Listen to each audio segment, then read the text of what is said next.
Vous êtes sur Al24 News pour votre édition consacrée à l'Afrique. Vous connaissez la suite, vos titres du jour. Sahara occidentale en discussion à Berlin entre parlementaires européens, algériens et sahraouis. On en appelle expressément au Conseil de sécurité pour mettre en œuvre un référendum d'autodétermination et en finir avec les escalades de violence du Merced.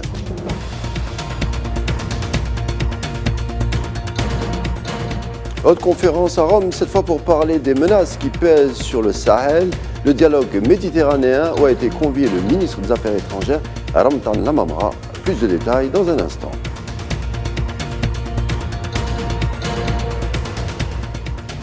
Culture en ce week-end avec l'ouverture du Festival international du film engagé à Alger, l'Afrique à travers l'histoire ou encore la dénonciation du colonialisme sous toutes ses formes ont ameuté un public en grand nombre. On est allé sur place pour rencontrer les différents acteurs. C'est en fin d'édition.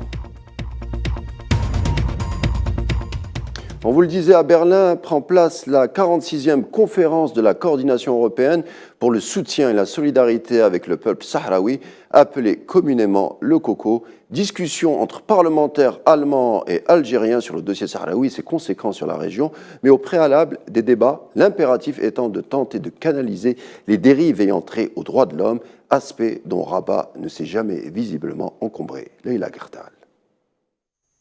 Le groupe interparlementaire algérien réuni hier à Berlin au Bundestag dans le cadre de la 46e conférence de le COCO a clos ses discussions avec les parlementaires allemands sur une déclaration finale soutenant à l'unanimité le droit du peuple sahraoui à l'autodétermination, dénonçant le plan d'autonomie qui ne fait que consacrer le fait colonial marocain.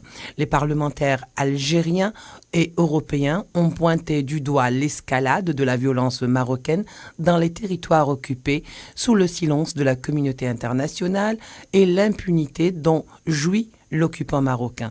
L'intergroupe parlementaire a aussi saisi l'opportunité pour réitérer son appui à la lutte du peuple sahraoui contre l'occupant marocain et le soutien de son droit légitime à l'autodétermination conformément à la légalité internationale et aux décisions des Nations Unies. Interpellant par la même occasion l'ONU à faire face à ses responsabilités et ne pas se dérober à son rôle dans la tenue et le respect du rendez-vous référendaire comme seule issue à la crise sahraoui, sans omettre la situation des droits de l'homme de plus en plus déplorable sur les territoires sahraouis occupés.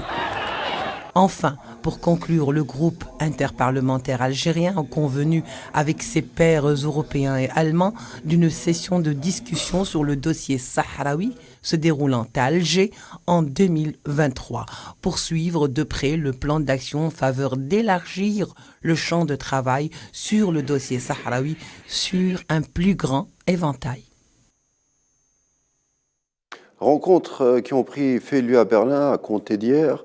L'occasion de réunir tous les protagonistes du dossier sahraoui. Justement, je vous propose un extrait de la déclaration d'un d'entre eux. Il s'agit du ministre sahraoui de la coopération, Fatma El Mehdi.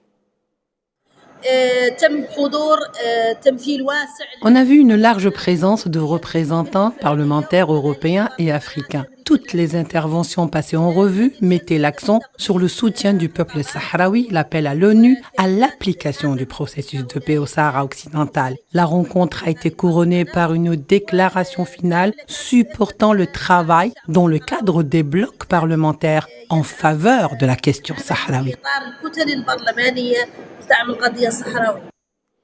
Tunisie, à 2 semaines du scrutin législatif, le chef de la puissante centrale syndicale, l'UGTT, Nourdine Taboubi, a critiqué vertement les élections à venir, estimant qu'elles n'avaient aucune raison d'être, en faisant allusion à la réforme de la Constitution qui réduirait, selon lui, le rôle des partis politiques. La plupart des formations, notamment celles de l'opposition, ont appelé à boycotter le scrutin. Migration, conflit armé, insécurité alimentaire en tête de l'ordre du jour de la conférence du dialogue méditerranéen autour du Sahel. Une conférence de 2 jours à Rome avec la présence de plusieurs ministres des Affaires étrangères pour tenter de mettre à pied d'œuvre une coopération régionale. Le premier diplomate algérien, Ramtan Lamamra, était bien entendu présent. Nos nations ont toujours vécu ensemble, les interactions sont multiples. Et je me réjouis qu'aujourd'hui, il y ait un véritable pont de prospérité partagée qui se construit entre l'Algérie et l'Italie.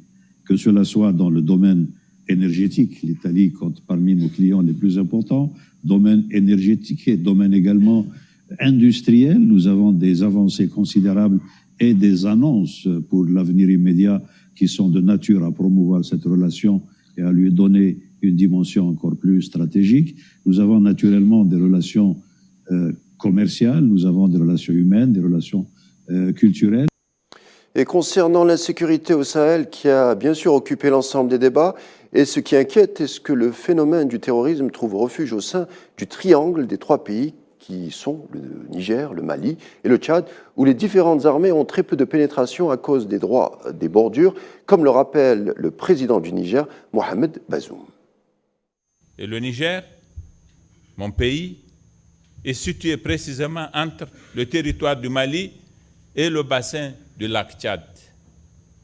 Et à ce titre, nous faisons face aux deux plus grands foyers terroristes actifs aujourd'hui dans le monde. RDC, un deuil de 3 jours décrété à partir d'aujourd'hui après le massacre présumé de civils dans l'est du pays. L'armée congolaise et les autorités de la RDC avaient accusé jeudi le groupe du M23 d'avoir exécuté au moins une cinquantaine de personnes à Kishish, à environ 70 km au nord de Goma, chef-lieu de la province du Nord Kivu. De son côté, le M23 conteste être l'instigateur de ce massacre. On en reparlera à coup sûr. Libéria, l'absence du président George Weah inquiète et au-delà suscite même l'agacement au sein même de la capitale, Monrovia. Des figures politiques parlent même d'abandon de fonction. Weah a quitté le pays depuis 1 mois pour se rendre au Qatar et voir évoluer son fils titulaire au sein de l'équipe américaine de football à la Coupe du Monde, même si les choses devraient se tasser puisque le président Weah devrait regagner le pays étant donné que l'équipe américaine s'est fait sortir face à la Hollande en Coupe du Monde. Coupe du Monde, on en reparlera dans quelques secondes après ces images. Image, je vous le disais, il s'agit d'un migrant qui fait appel à un moyen de transport inédit pour traverser la frontière, comme vous le voyez en parapente, entre le Maroc et l'enclave espagnole de Melilla. Le parapentiste s'est enfui après s'être posé, ce qui a conduit les autorités espagnoles à sa recherche, et qui sont toujours à sa recherche. L'identité et la nationalité de la personne restent à ce moment inconnues. Et puis, Coupe du Monde au Qatar, avec tout d'abord un Cameroun qui sort le grand jeu, mais insuffisant pour se qualifier au second tour. Grand jeu face à une équipe B du Brésil, mais non moins percutante. 1-0 pour l'équipe africaine qui devient la première équipe continentale à battre le Brésil en phase de Coupe du Monde. Le capitaine Vincent Aboubakar a inscrit le seul but de la rencontre dans le temps additionnel avant d'être expulsé après avoir reçu un deuxième carton jaune lorsqu'il a enlevé son maillot pour célébrer son but. Par contre, une autre équipe africaine peut espérer la victoire, c'est le Sénégal, les fameux Lions de la Teranga qui disputent un 8e de finale de Coupe du Monde historique à Doha au Qatar face à une redoutable Angleterre, c'est demain.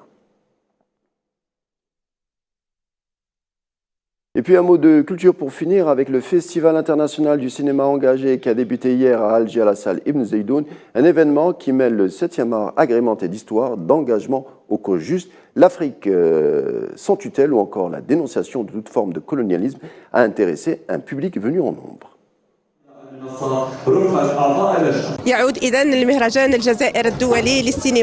Le Festival international du cinéma engagé revient après une absence de plus de 3 ans en raison du Covid-19 qui a beaucoup influé sur le paysage culturel. Il revient donc aujourd'hui dans une édition très forte qui connaît la participation de nombreux pays en plus de l'Algérie, des pays africains, méditerranéens et arabes. Comme nous l'avons connu par le passé, ce festival s'inscrit dans le cadre du film engagé qui défend les causes justes dans le monde. Durant 10 jours donc, 10 films seront projetés, dont 25 dans la compétition et 6 films qui seront projetés pour la première fois. Voilà, c'était tout pour votre édition de ce soir. Merci de l'avoir suivi. Je vous laisse avec la suite des programmes sur Al 24 News. Quant à moi, je vous souhaite une agréable soirée et vous dis à demain.